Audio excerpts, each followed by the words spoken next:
Le silence régnait dans l'appartement parisien de Claire et Julien.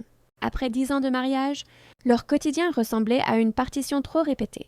Les mêmes gestes, les mêmes phrases, un amour devenu mécanique. Pourtant, Claire s'efforçait de garder vivante la flamme qui avait uni leurs âmes à l'université.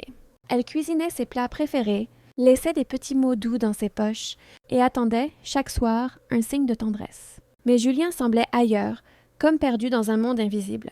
Un soir de pluie, alors que Julien travaillait tard à son bureau, Claire décida de ranger leur bibliothèque. Entre 2 volumes poussiéreux, elle tomba sur un carnet en cuir noir, fermé par une petite boucle métallique. Ce n'était pas un simple cahier, mais un journal intime.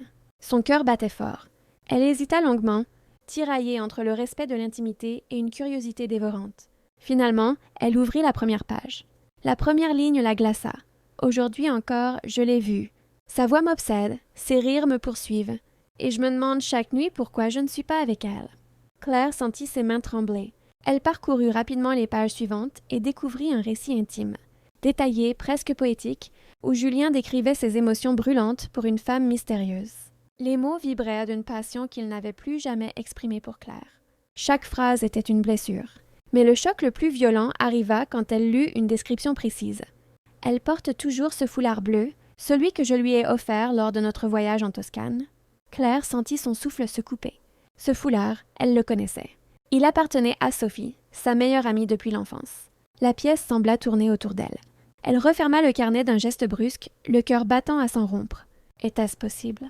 Son mari, l'homme qu'elle aimait, écrivait depuis des années une histoire secrète où l'héroïne n'était autre que Sophie? Le bruit de la clé dans la serrure la ramena à la réalité. Julien entrait. Claire glissa précipitamment le carnet sous une pile de livres. Son sourire artificiel accueillit son mari, mais ses yeux étaient lourds de larmes retenues. Ce soir-là, pour la première fois, Claire observa chacun de ses gestes avec méfiance. Son regard fuyant, ses réponses brèves, sa manière d'éviter les questions. Tout prenait un sens nouveau. Elle se coucha à côté de lui, mais le sommeil l'abandonna. Dans l'obscurité, les mots du journal résonnaient dans sa tête comme une mélodie empoisonnée. Pourquoi je ne suis pas avec elle? Claire comprit qu'elle venait d'ouvrir une porte qu'il serait impossible de refermer. Le lendemain matin, Claire observa Julien avec une attention nouvelle. Chaque détail devenait suspect, son regard posé sur son téléphone, son sourire absent, ses soupirs discrets. Elle voulait lui demander frontalement « Est-ce vrai? Tu aimes Sophie ?» Mais ses lèvres restèrent scellées. Elle avait besoin de preuves, de certitudes, avant de déchirer définitivement leur vie. Elle retrouva une excuse pour revoir le journal intime. Quand Julien partit courir, elle ouvrit à nouveau le carnet noir. Les pages étaient pleines d'aveux passionnés, de détails qui ne pouvaient laisser de doute. Julien écrivait sur Sophie. « Quand elle parle de ses rêves, je me perds dans ses yeux. Elle ne sait pas que je l'aime depuis si longtemps. À chaque dîner avec Claire, quand Sophie est là, je n'ai Dieu que pour elle. » Ces phrases se gravaient dans la mémoire de Claire comme des coups de poignard. Pourtant, elle remarqua quelque chose d'étrange. Jamais Julien ne mentionnait un baiser, une étreinte, un geste physique. Tout semblait rester enfermé dans ses pensées. Était-ce une véritable liaison ou seulement une obsession? Cette nuance torturait Claire. Était-elle trompée dans sa chair ou seulement dans le cœur de son mari? Elle décida d'observer. Elle invita Sophie à dîner, comme autrefois. En préparant la table, elle scruta le moindre signe. Lorsque Sophie entra, élégante comme toujours, le foulard bleu autour du cou, Claire sentit une vague de haine et de jalousie l'envahir. Julien arriva quelques minutes plus tard. Son regard se posa instantanément sur Sophie. Ses yeux brillèrent d'une lueur qu'il n'avait plus jamais pour Claire. Ce fut bref, presque imperceptible, mais suffisant pour confirmer la vérité.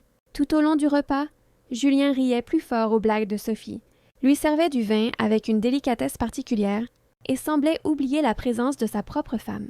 Claire, silencieuse, se sentait comme une étrangère dans sa propre maison. Après le départ de Sophie, Claire resta seule dans la cuisine. Elle toucha le carnet noir, encore caché sous les livres, et murmura « Tu m'as déjà perdu, Julien. Tu ne le sais pas encore. » Cette nuit-là, elle pleura en silence, tandis que Julien dormait à ses côtés, inconscient du gouffre qu'il avait creusé. Les jours suivants furent une torture pour Claire.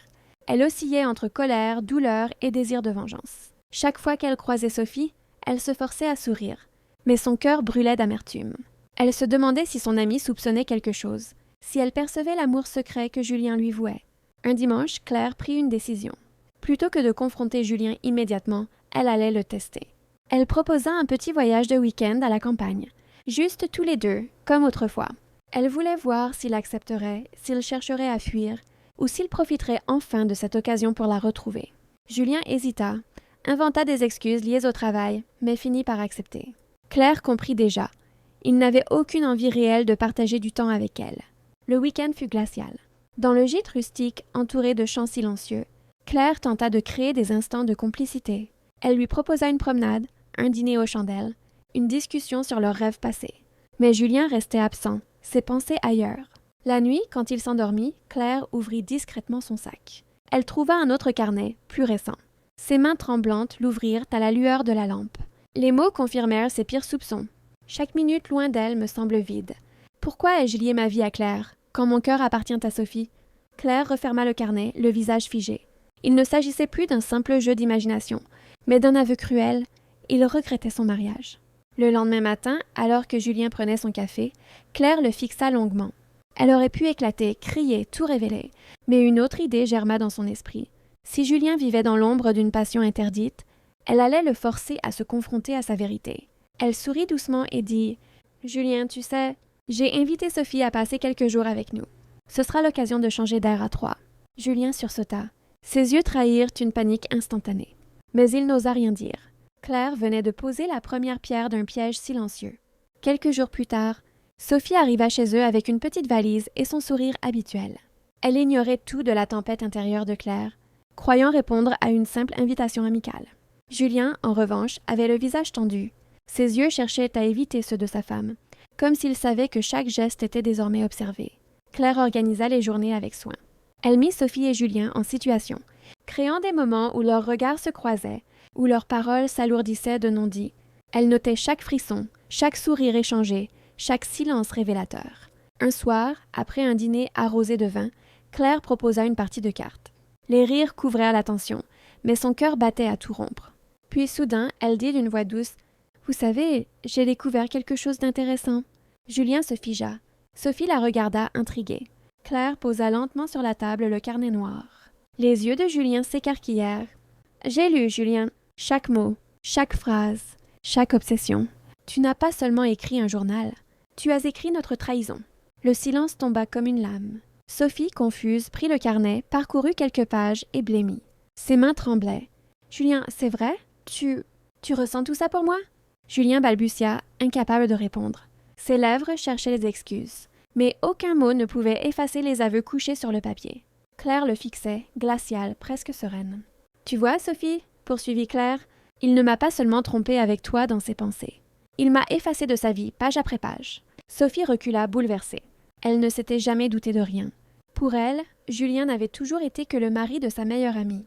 Julien tenta enfin de parler. « Claire, ce ne sont que des mots, Mais Claire l'interrompit, la voix dure. « Non, Julien, les mots révèlent ce que ton cœur cache. Et ton cœur ne m'appartient plus depuis longtemps. » Cette nuit-là, Julien dormit sur le canapé, incapable d'affronter ni sa femme ni Sophie. Claire, quant à elle, resta éveillée, le regard fixé sur le plafond, consciente qu'elle tenait enfin les preuves nécessaires pour reprendre le contrôle de sa vie. Le lendemain matin, le soleil filtrait à travers les rideaux. Sophie fit ses valises rapidement, évitant de croiser les yeux de Julien. Avant de partir, elle prit Claire à part et murmura « Je ne savais rien, je te jure, et je ne veux pas de lui. Pardonne-moi. » Claire hocha la tête, mais son cœur restait lourd. Elle venait de perdre une amie et un mari en une seule nuit. Pourtant, elle se sentait étrangement soulagée. Le mensonge était tombé. Julien tenta de s'expliquer. Il suivit Claire dans la cuisine, le visage défait. « Claire, écoute-moi.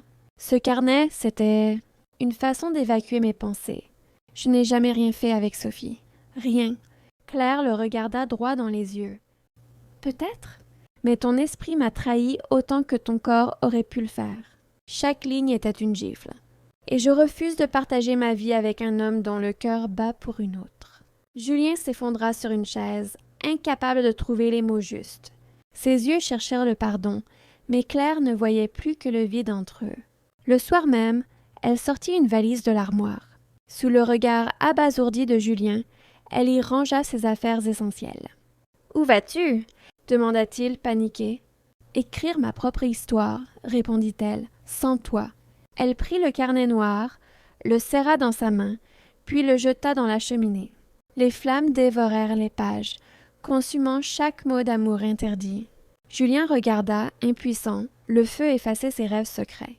Claire sortit de l'appartement sans se retourner. Dans la rue, l'air froid caressa son visage. Elle marcha d'un pas déterminé, comme libérée d'un poids. Pour la première fois depuis longtemps, elle sentit que sa vie lui appartenait à nouveau.